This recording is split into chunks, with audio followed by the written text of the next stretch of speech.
कुछ कहानियां सुनी नहीं जाती, महसूस की जाती हैं। ये कहानियां रातों में जागती हैं, सपनों में घुसती हैं और दिल की धड़कनों को रोक देती हैं। बदले की आग जब माँ के दिल में जलती है तो वो आग सिर्फ एक घर नहीं जलाती, पूरे गांव को राख कर देती है। उसका अंजाम सिर्फ मौत नहीं, कई जिंदगियों की बर्बादी होता है। दर्द की चीखें जो सालों तक गूंजती रहती हैं। आज की कहानी है एक ऐसे बदले की जिसमें बेटी के बदले बेटी मांगी गई और वो मांग पूरी करने के लिए अंधेरे की ताकतें जाग उठीं। ये कहानी शुरू होती है एक छोटे से कस्बे से, जहां दिन की धूप में सब कुछ सामान्य लगता है। सांस की आवाज भी गूंजती है। कस्बे का नाम था रामपुर। चारों तरफ घने जंगल और बीच में एक पुराना शमशान, जहां लोग दिन में भी जाने से डरते थे। कहते हैं वो शमशान देवी काली का घर है। रातों में वहां से आवाजें आती हैं, चीखें, हंसियां और मंत्रों की गूंज। गांव वाले दूर रहते थे, लेकिन कुछ लोग दर्द में डूबकर वहां जाते थे, बदले की साधना के लिए। इसी कस्बे में प्रेम नाम का युवक रहता था। प्रेम जो देखने में स्मार्ट था, अमीर घराने का वारिस। उसका परिवार संपन्न था, इज्जतदार था। बड़ा सा घर जिसकी दीवारें ऊंची थीं, चारों तरफ हरे भरे खेत। प्रेम के पिता गांव के सरपंच थे, माँ घर संभालती और प्रेम कारोबार देखता। सब कुछ परफेक्ट लगता था, लेकिन शांति हमेशा छलावा होती है। कभी कभी वो आने वाले तूफान की चुप्पी होती है। प्रेम की शादी कमला से हुई। कमला पड़ोस के गांव से थी, सीधी साधी प्यार करने वाली औरत। उसके आने से घर में खुशियां छा गईं। वो सुबह उठकर पूजा करती, खाना बनाती और सबको हंसाती। कमला की आंखें इतनी मासूम थीं कि प्रेम रोज उनमें डूब जाता। कुछ सालों बाद उनके घर एक प्यारी सी बेटी ने जन्म लिया, आंखों वाली, जो हंसती तो पूरा घर रोशन हो जाता। रिया की हंसी घर की जान थी। वो चलती, गिरती, फिर हंसती। प्रेम उसे गोद में लेकर घूमता, कमला उसे कहानियां सुनाती। सब कुछ बिल्कुल सही चल रहा था। दिन हंसी खुशी में गुजरते, रातें सुकून भरी। लेकिन जीवन में सब कुछ सही कब रहता है? बीता हुआ पाक कभी पीछा नहीं छोड़ता। वो अंधेरे में छिपकर इंतजार करता है सही मौके का। शादी से पहले प्रेम की जिंदगी में एक और लड़की थी, पूर्णिमा, जो गांव की सबसे खूबसूरत लड़की थी। उसके काले लंबे बाल, गहरी आंखें और मुस्कान जो दिल चुरा लेती। नदी किनारे जंगल में वादे करते, सपने बुनते, हम हमेशा साथ रहेंगे, प्रेम कहता। पूर्णिमा विश्वास करती, लेकिन समाज की दीवारें ऊंची थीं। पूर्णिमा गरीब घर से थी, प्रेम अमीर। प्रेम के घर वालों ने कहा, ऐसी लड़की से शादी नहीं। प्रेम डर गया। पैसे, इज्जत, सब कुछ दांव पर। उसने पूर्णिमा को ठुकरा दिया। एक शाम नदी किनारे मिले। पूर्णिमा ने कहा, प्रेम मत छोड़ो मुझे। प्रेम ने कहा, पूर्णिमा, हमारा साथ मुमकिन नहीं, मेरे घर वाले कभी नहीं मानेंगे। वो चला गया और पूर्णिमा अकेली रह गई। रात भर रोई वो। अगले दिन उसने जहर पी लिया। टूटे दिल ने जब जहर पी लिया, तब आखिरी शब्द थे, मैं लौटूंगी बदला लेने। उसकी मौत की खबर पूरे गांव में फैल गई। लोग कहते आत्महत्या थी। शरीर नदी किनारे मिला। पूर्णिमा की मां सरिता टूट गई। वो विधवा थी, अकेली। पूर्णिमा उसका सहारा थी। सरिता ने रोया, चीखा, लेकिन कोई नहीं आया।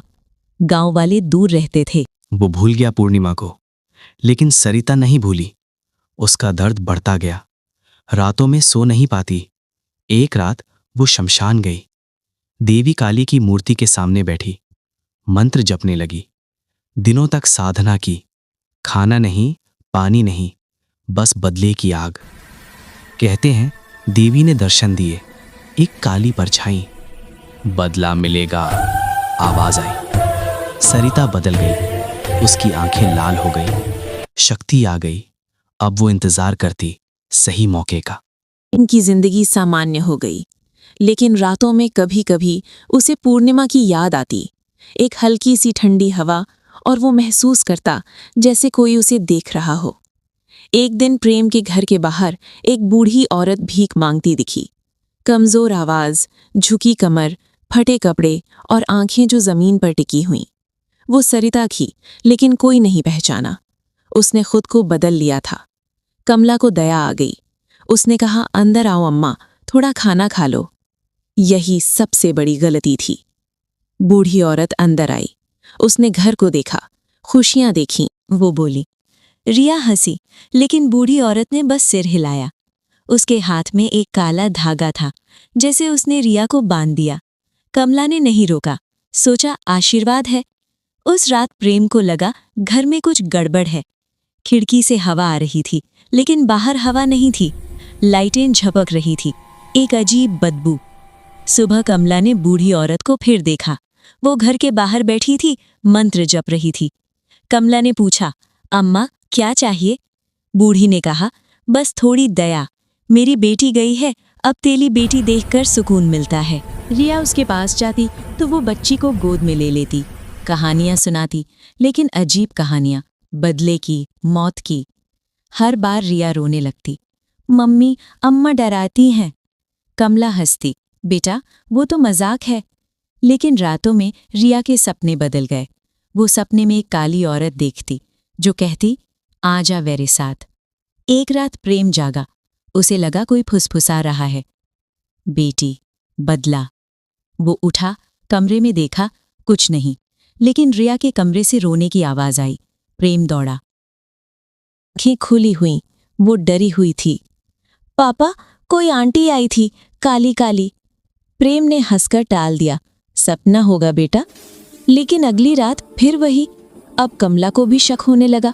घर में चीजें अपने आप हिलने लगीं। दरवाजे रात में खुल जाते और बाहर से ठंडी हवा के साथ एक बदबू आती, जैसे सड़ी हुई लाश की। एक दिन गांव का एक बूढ़ा आदमी आया। उसने कहा, प्रेम सावधान रहो, वो बूढ़ी औरत वो सरिता है। प्रेम चौंका, सरिता? पूर्णिमा की माँ? बूढ़े ने कहा, हाँ, वो शमशान में साधना कर रही थी। काली जादू, बदला लेगी। प्रेम ने नहीं माना, अंधविश्वास है। औरत फिर आई। इस बार उसने कमला से कहा, तेरी बेटी कितनी प्यारी है, मेरी बेटी जैसी। कमला मुस्कुराई, लेकिन दिल में एक ठंडक सी दौड़ गई। रात में प्रेम ने देखा, बूढ़ी औरत घर के पीछे खड़ी थी, आंखें बंद, हाथ फैलाए, काले मंत्र पढ़ रही थी। ओम काली, बदला, रक्त। प्रेम का दिल धड़क उठा। वो चिल्लाया, कौन हो तुम? बूढ़ी औरत मुड़ी, उसकी आंखें लाल थीं। मैं सरिता हूं, पूर्णिमा की माँ। प्रेम स्तब्ध रह गया। पूर्णिमा की मौत की याद आई। तुम यहां क्यों? सरिता हंसी, एक डरावनी हंसी। बदला, मेरी बेटी गई, अब तेरी बेटी जाएगी। कैसे?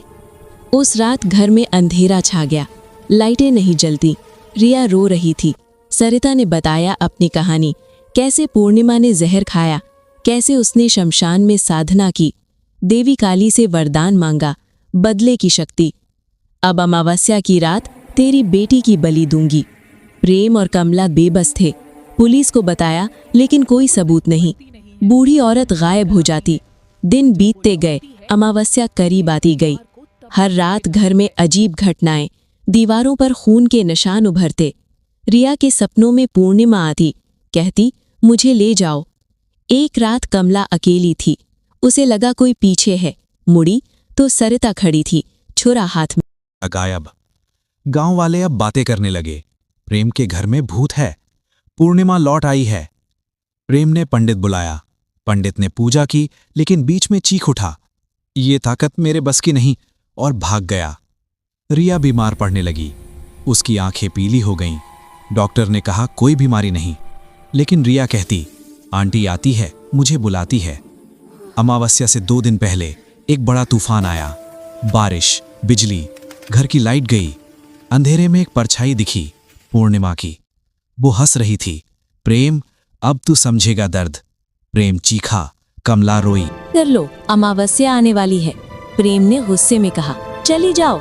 लेकिन सरिता हंसी, अब बहुत देर हो चुकी। रात में रिया गायब हो गई। प्रेम और कमला पागलों की तरह ढूंढते। जंगल में मिली बेहोश, उसके गले में काला धागा जिसमें पूर्णिमा का नाम लिखा। अमावस्या की रात आई, आकाश काला, कोई चांद नहीं। घर के बाहर आग जल रही थी, लेकिन किसने जलाई? सरिता प्रकट हुई, उसके हाथ में धारदार छुरा चमक रहा था। रिया को उठाया और जंगल की तरफ चली। प्रेम और कमला पीछे दौड़े। जंगल घना, अंधेरा, शाखाएं चुभती लेकिन रुक नहीं सकते। शमशान पहुंचे। वहां देवी काली की मूर्ति, लाल आंखों वाली, चारों तरफ आग के गोले। रिया बेहोश थी। छुरा ऊपर उठा। प्रेम चीखा, नहीं। कमला रोई। तभी हवा रुक गई। एक तेज रोशनी, देवी शक्ति प्रकट हुई। कमला के शरीर में देवी सवार हुई। उसकी आंखें लाल हो गईं। आवाज गूंजी, रुक। एक झटके में सरिता को धक्का, छुरा गिर गया। सरिता चीखी, नहीं। देवी ने कहा, पाप का अंत आज होगा। सरिता का शरीर जलने लगा। वो चीखती रही, फिर राख हो गई। रिया की आंखें खुली। सब कुछ शांत। प्रेम का परिवार बच गया। घर लौटे। लेकिन रिया कभी सामान्य नहीं हुई। रातों में वो अभी भी रोती है। कहती है, आंटी आई है। आवाजें आती हैं, बेटी, बदला। अगर तुम्हें कभी ठंडी हवा महसूस हो तो समझना कोई देख रहा है। बीता पाप लौट आया है। अगर तुम सच में एक सच्चे भारतीय हो तो सब्सक्राइब जरूर करना, क्योंकि हम सिर्फ कहानियां नहीं सुनाते, हम बताते हैं वो सच्चाइयां जो हर हिंदुस्तानी के दिल में बसती हैं।